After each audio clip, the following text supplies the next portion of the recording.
Hello YouTube, and in today's video we're going to take a look at this Retina MacBook Pro. This is a late 2013 13-inch model, which has been upgraded, so to speak, from the factory. So it was a custom order machine, and yeah, I got this not too long ago, just because I wanted another Mac, and I saw this one for a price that I really couldn't resist, and I should be able to actually flip it if I wanted to, which I might at some point.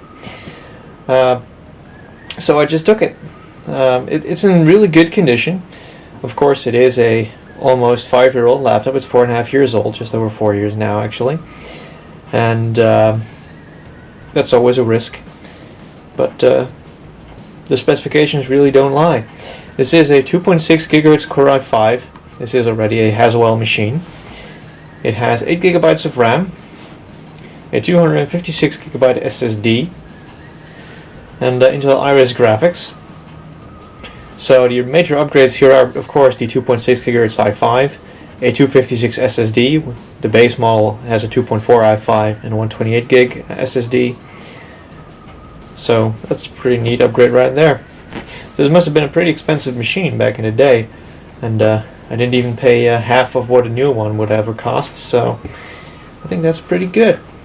And the battery is still in pretty good condition as well. I don't know if I have coconut battery on here. Apparently I do not. So, of course, this is my Mavericks installation because I figured it would be a good idea to also run the original operating system on this machine.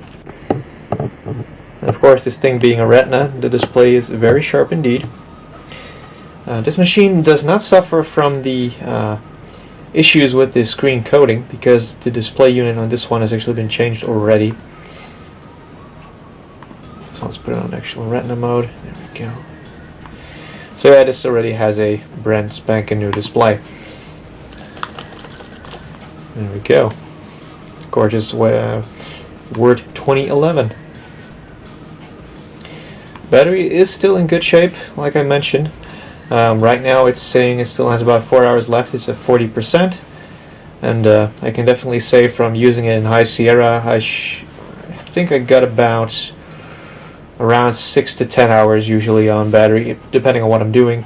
If I'm just browsing the web, casual stuff like that, I will get about 8 hours out of it. And if I turn the screen brightness down and I'm just doing some offline stuff like listening to music and writing up some stuff, then it'll easily do about 10 hours still on its original battery. So this machine has definitely been treated very well by its previous owner, that's for sure.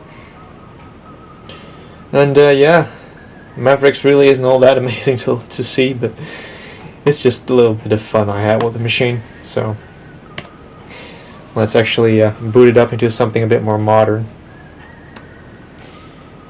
if it'll let us.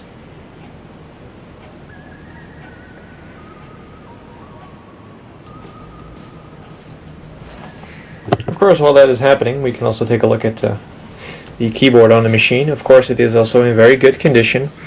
There aren't any major keys with blemishes or wear on them. It's in definitely very good shape.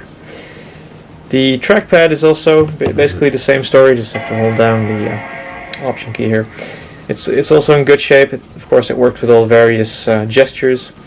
It is not a force touch trackpad, so you don't have all the fancy you can click anywhere style.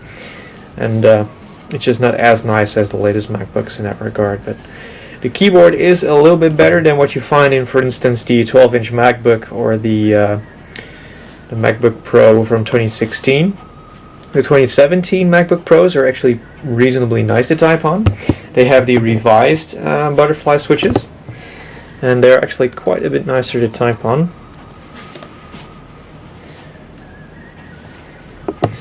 But it's still, I still think that the original keyboard on this one is a little bit better. Of course, the OG keyboard for the MacBook Pro, which was actually debuted in the PowerBook G4, that's still the best laptop keyboard I think that's out there by a long shot. That's not even a question. That's just a fact. But the new butterfly switches definitely aren't bad.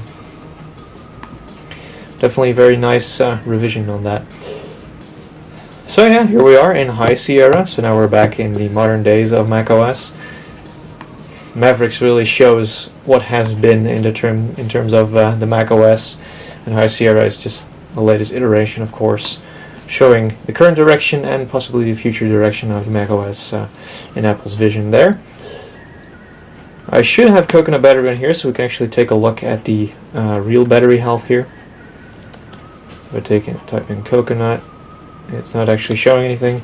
So apparently I don't have it on here either, so we'll have to download it. That is okay too.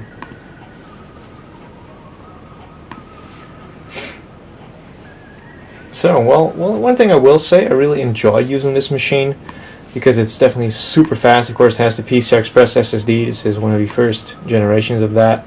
It debuted in the 2012 Retinas, but it's definitely very nice in this one as well. It's slightly faster.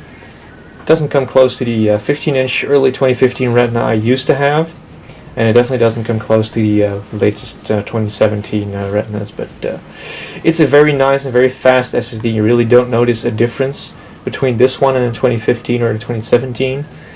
I can tell from experience, so it's definitely something that a machine that will very happily stick with you for a couple of years, that's for sure.